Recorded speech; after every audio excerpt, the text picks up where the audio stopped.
जमुना पान, रे मन तू समझो नहीं, ब्रज को तत्व महान। बड़ी बड़ी लीला करी भगवान ने, अनन्य लीला करी। कभी कहती है गोपिया ने कहा एक दिन तो क्या करा ये लाला हमारे घर में आया, हम सत्यनारायण की पूजा कर रहे थे और पूजा करने के लिए मैं पकवान बना रही थी, पिंजरी बना रही थी और लाला कहने भाभी सत्यनारायण के दर्शन कर ले, और सत्यनारायण की चौकी में 2 कुत्ता का पिल्ला रख दिया और बोला जाके दर्शन कर ले, ऐसा उद्यमी है तेरा लाला। और एक दिन तो हम जन्मदिन की पार्टी कर रहे थे, रात में पता नहीं कब आया, मेरी चोटी के साथ मेरे पति की दाढ़ी बांधी।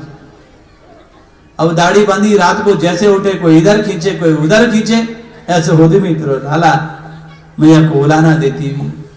एकदा क्रीडमानस्ते रमादा गोपदारका, कृष्णो मृदम भक्षिता वा नीति मात्र ननन्वदे। अभी कृष्ण की उम्र तकरीबन 3.5 वर्ष की, और मिट्टी का मकान बनाते ना, छोटे छोटे बच्चे खेलते हैं, जब मिट्टी का मकान बनाए और बना करके एक मिट्टी को डलो मुंह में धर लियो, आज का नहीं है। ब्रजवासी बोले लाला तेरे मुंह में क्या है?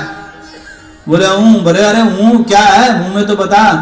ब्रजवासी बोले बलराम भैया यानी माटी खाई है, मैया से तेरी पिटाई करनी पड़ेगी। हाथ पकड़कर कन्हैया को यशोदा के पास ले गए।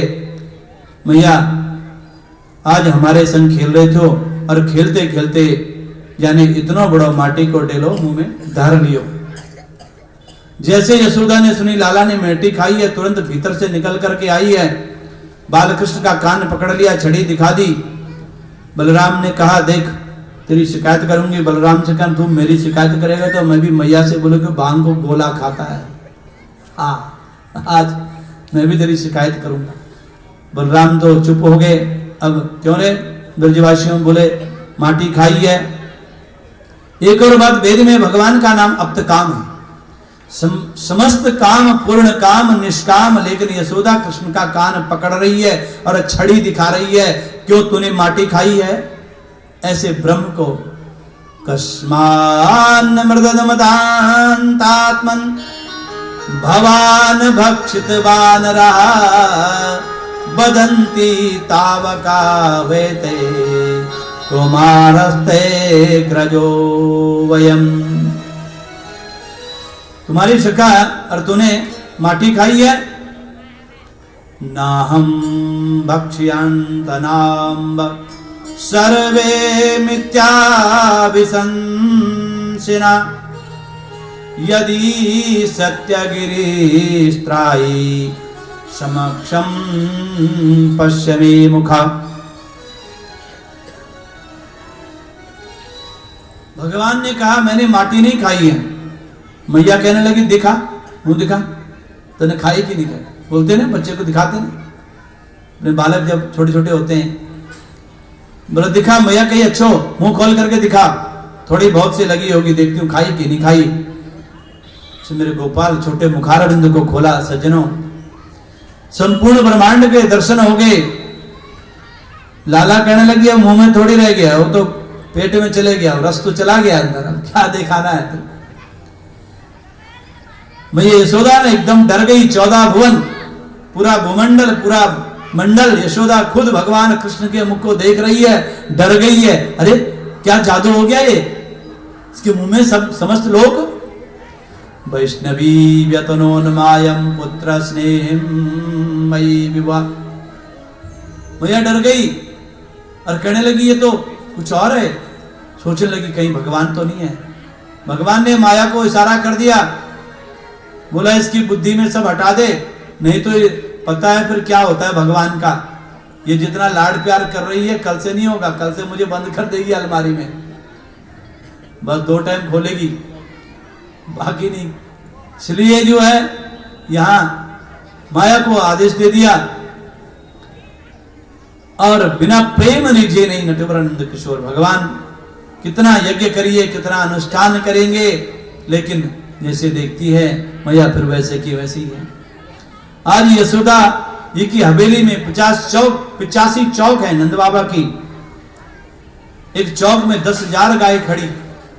कोई छोटे मोटे राजा थोड़ी है नंद बाबा, बड़े भारी राजा है। मैया यशोदा कृष्ण की सेवा में किसी नौकर से सेवा नहीं कराती है, अपने आप करती है। आजकल बालक की सेवा कौन करता है? अब बालक नंदरानी ने खुद सेवा करी, खुद पालन किया, खुद दूध पान करवाया, तो इतना लाला मजबूत और तकड़ा हुआ। आज पहले कहते थे ना कि माँ का दूध पिया तो अब माँ का दूध तो पिया ना, तो बोतल का दूध पिया हुआ है तो क्या लड़ेगा। जिसने माँ का दूध पिया वो आज भी है। नहीं महाराज, दूध नहीं पिला सकते हैं, शरीर खराब हो जाएगा।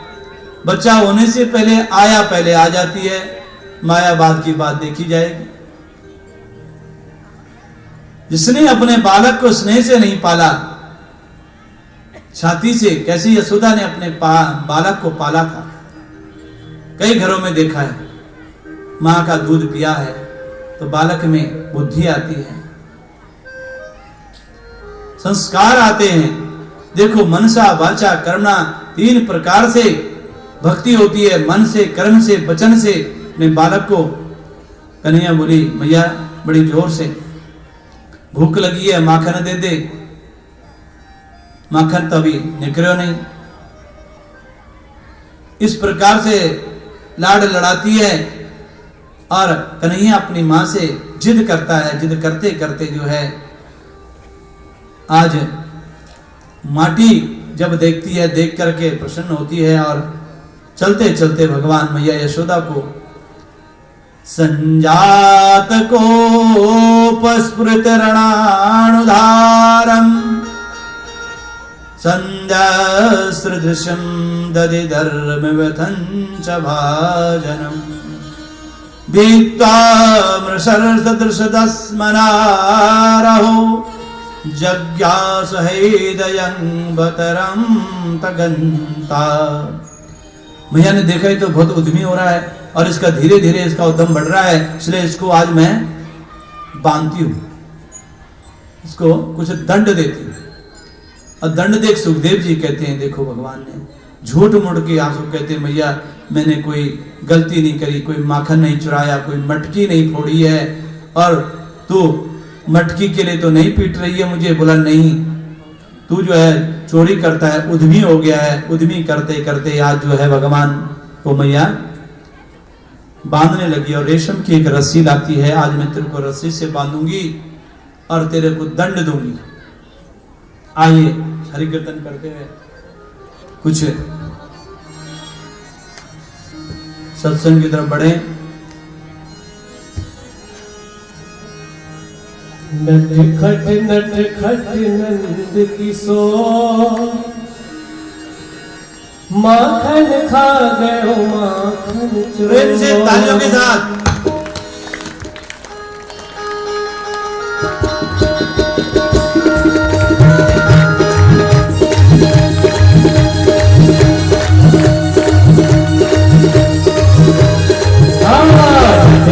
नट खट नंद किशोर, नट खट नंद किशोर माखन माखन माखन खा गयो माखन चोर, माखन खा गयो माखन चोर।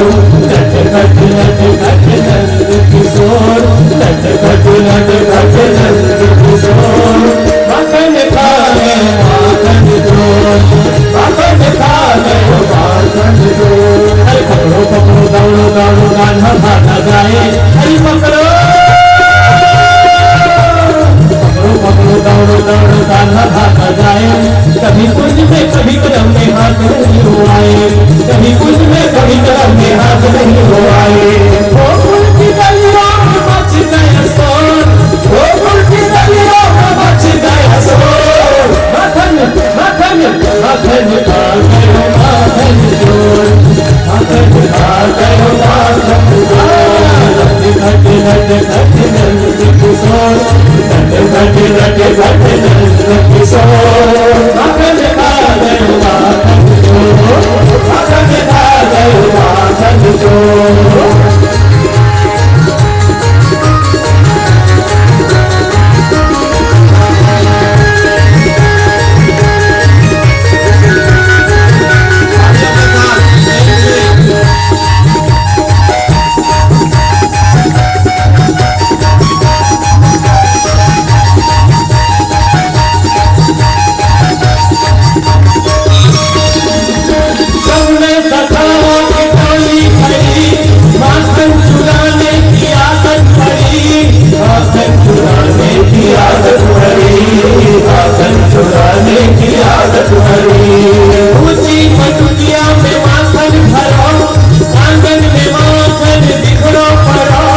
बिखरो भयो, आंगन में आंगन बिखरो भयो। हाथ नहीं आए भटक के हाथ नहीं आए भटक के आए, गटक गटक गज गज गाए, गटक गटक गज गज गाए। यही रास्ता इसका दौर, यही रास्ता इसका दौर। बाहर निकाल गयो बाहर चोर, बाहर निकाल गयो बाहर चोर। दिखाई लड्डू पेड़ा नहीं मिश्री मलाई, नहीं खाई तो मेवा नहीं मिश्री मलाई, नहीं खाई तो मेवा नहीं मिश्री मलाई। एक मुट्ठी माखन ला जाना, हे यशोदा मैया, हे यशोदा मैया, एक लोटा नाच पिया जाना। हे यशोदा मैया, एक लोटा नाच पिया जाना।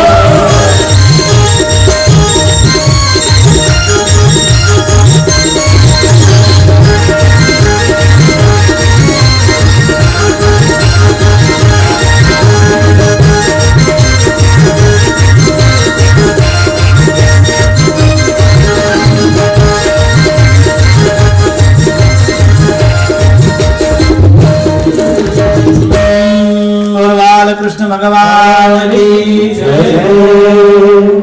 न चांतर न बहिर्यस्य न पूर्वं न चापरं, पूर्वाः परं बहिश्चांतर जगतो यो जगच्चया।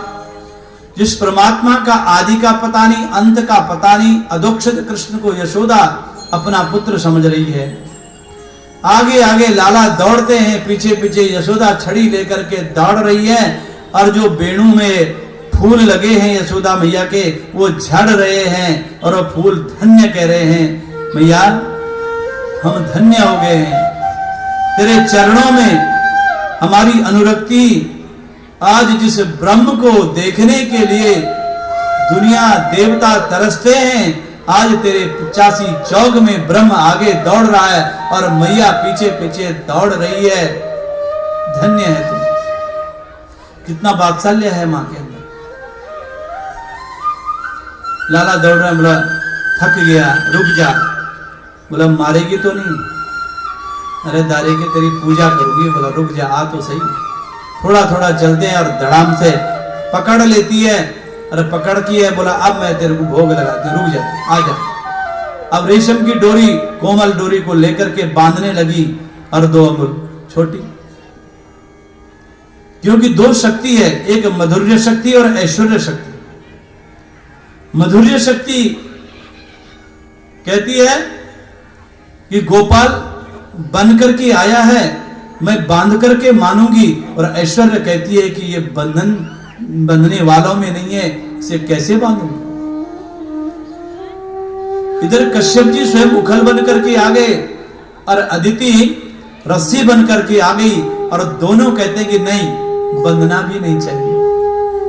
मेरे गोपाल को, मेरे बामन को आज बंधना नहीं है। स्वमातुष्णकात्राया विस्रस्त कवरस्रजा दृष्टवा परिश्रम कृष्णा कृपया शीत स्वबंधनो। अपनी माता को जब ज्यादा परिश्रम देखा तो भगवान स्वयं बंध गए, और आज बंद करके मैया चले गई। अब धीरे धीरे वो खींचते रहे और ओखल में बांधा था ना, उस ओखल में उसको बांध दिया। और ओखल को बांधते बांधते 2 वृक्ष थे आंगन में, यमलार्जुन, वो नारद के हिसाब से मणिग्रीव कुबेर के 2 पुत्र थे। उन पुत्रों को एक दिन मद हो गया था, स्नान कर रहे थे नग्नावस्था में। नारद ने बोला क्या न सम्मान करना आता है और ऐसे ही नहा रहे हो, मस्त रहते हो, जाओ तुम जड़ बन जाओ। तो वो वृक्ष बन गए थे। फिर बाद में बोला द्वापर में भगवान आएंगे तो तुम्हारा उद्धार होगा। आज यमरार्जुन के 2 वृक्ष, भगवान ने उनका उद्धार भी तो करना था, धीरे धीरे खिसक खिसक करके जाते हैं उखल लेकर के, और दोनों वृक्षों के बीच में फंसा और दोनों वृक्षों का उद्धार हो जाता है। वाणी गुणानुकथने श्रवणो कथायम हस्तो च कर्मसु मनस्त्वव पादयोर्नि। वाणी आपके गुणों का गान करे, आपकी कथा सुने, शरीर आपकी सेवा में लगे, मस्तक आपके चरणों में झुके। प्रभु ने दोनों को स्वर्ग में पहुंचा दिया। और विशाल वृक्ष जैसे गिरी आवाज हुई, सब डर के आगे, अरे कहीं कन्हैया को चोट तो नहीं आई, कहीं लाला को चोट तो नहीं आई। ब्रजवासी बोले मैया तू बड़ी भोरी है, कहां को तूने लाला बांधे हुआ है, ये तो नारायण की कृपा से बच गया। मैया लाला से बोली तेरे लगी तो नहीं? बोला ना। गोविंद को गोद में लेकर के मैया पालना में सुलाती है। और आज नंद बाबा ने देखा कि भैया यहाँ बड़ा उत्पात हो रहा है, कभी कोई आ रहा है कभी कोई आ रहा है, मेरे लाला को यहाँ खतरा है, इसलिए हम आज ये गोकुल छोड़ करके चलते हैं। बोला कहां जाएंगे? बोला वृंदावन जाएंगे। 85 चौक का महल अपने लाला के लिए, अपने बच्चे के लिए छोड़ दिया। माँ बाप का इतना स्नेह होता है अपने बच्चों के लिए, बच्चे जैसा चाहे माँ बाप करते हैं, रूखे में सह रहे, दुख में रहे, सुख में रहे, गीले में रहे, लेकिन अपने बच्चे को पालने में कोई कमी नहीं करते हैं। बच्चों को भी समझना चाहिए, जिन माँ बापों ने हमारे लिए अपना जीवन और सर्वस्व दान किया, समय आने पर उनका भी देखना चाहिए। माँ बाप अपने बच्चों के लिए सर्वस्व खत्म कर देते हैं, कहते हैं बच्चे क्या किया आपने? संस्कार है। नंद बाबा ने आज पूरे ब्रजवासियों के समाज को एकत्रित कर दिया, अपने भाइयों को बुलाया, और नंद बाबा के छोटे भाई का नाम घनानंद, सबको बुला करके बोले महाराज कहाँ जाएंगे? बोला ऐसा करते हैं वृंदावन जाते हैं गोवर्धन की तलेटी में, और वहां गाय को भी चारा मिल जाएगा, और वहीं पर अपना छकड़ा बोलते ना पहले बैलगाड़ी लेकर के रहेंगे, बाद में देखेंगे। नंद वृंदावनम नाम पशव्य नवना काननम गोप गोपी गावं सेव्याम पुण्याद्रेण विरोधदाम। वृंदावनम गोवर्धनम यमुना पुलिनानि च वीक्षस्यासीदुत्तमा प्रीति राम माधर्ययोर्नृपा। ऐसा पवित्र स्थान वृंदावन चले गए, और वृंदावन जाकर के विचित्र देखो, इतना बड़ा वैभव छोड़ करके सब अपनी बैलगाड़ियों के साथ रहने लगे। अब ना जाने कंस को कैसे विदित हुआ, कृष्ण को लेकर वृंदावन आ गया, इसलिए कंस ने कृष्ण को मारने के लिए एक विशाल राक्षस भेजा। बत्सासुर एक बछड़े, अब भगवान बछड़े चराने लग गए, ये बड़े तो हुए ही नहीं थे, तो छोटे छोटे जो बछड़े होते थे बाल मंडली बछड़ों को चराते थे। अब कन्हैया एक दिन बछड़े चरा रहे थे, तो उन बछड़ों में एक बछड़ा भेजा। कन्हैया ने बलराम से कही आप फिर आएंगे, हमारे बछड़न के बीच में कोई आया है, इसको भी उद्धार करो। बलराम ने उसका उद्धार किया। एक राक्षस भेजा कंस ने मारने के लिए, बगुला बकासुर, ये कृष्ण को मारने के लिए दौड़ा, लेकिन प्रभु ने उसका भी उद्धार किया। बगुला नदी में रहता है ना, देखा होगा पानी के पास, एकदम भक्ति करता है, बगुला भक्ति, हाँ आंखें बंद करता है। ऐसे विचार में अग्रसर दिखावा करते हैं कोई, ये बगला भक्ति होती है। और भगवान ने बकासुर का भी उद्धार किया। आज दोनों का भाइयों का बंटवारा हुआ। बलराम जी बोले मैं तो गैया चराने जाऊंगा और तू बछड़ा चराने जा। आज कंस ने एक विचित्र राक्षस को भेजा, उसका नाम है अघासुर। अघासुर अजगर का रूप लेकर के आया और बिल्कुल अगासुर ने कहा कंस को चिंता मत करो, आज तो मैं सबको निगल के ही आऊंगा। अब मार्ग में ऐसे मुंह लगा दिया, गुफा टाइप की बन गई, और छोटे छोटे बाल गोपाल, वृंदावन का क्या पता यहां पर क्या है। और जैसे ही जाने लगे, एक कहने लगे वृंदावन की मंडली, अभी 4.5 वर्ष के तो सब बालक हैं, सखा हैं, ब्रजवासियों के पास तो कोई ज्ञान का भंडार है नहीं, ज्ञानी तो है नहीं, छोटे छोटे सखा, पीछे बछड़े। कृष्ण आ रहे हैं, दूर से सखाओं ने अगासुर को मुख देखा और जाए उसके अंदर चले गए। भगवान ने बोला रुको मत जाओ। एक सखा बोला क्यों भैया, ये सामने क्या चीज है, देखो उनका भोलापन। एक ने कही क्या चीज है सामने, दूसरे बोला तू ना जाने ये गुफा है, यहाँ संतन तपस्या करते हैं, ये संतों की कोई गुफा हैगी। अरे बोला इसमें बड़ा गुदगुदा, नीचे ये क्या गद्दे बिछे रखे। बोला अच्छी वाली गुफा में गद्दे बिछे रहते हैं, इतने भोले भाले ब्रजवासी। एक सका बोला होगी सो देखी जाएगी। अब देखा तो खूंटियां टंगी हुई, दांत अजगर के। बोला भैया ये क्या है। अरे बोला तू ना जाने, जब संत तपस्या करने हैं तो झोला इसमें टांग करके तपस्या करते हैं, झोला टांगने के लिए रखा है, यहां में गद्दा उछा रखे हो। तीसरा बोला अरे कहीं कोई राक्षस होगा। बोला देखी जाएगी, ये संतन होंगे तो दर्शन कर लेंगे, अरे कोई राक्षस होगी तो मारो कान्हैया तो आ ही रहा है, उसको उद्धार भी कर लेगा, इतने बड़े बड़े मार दिए।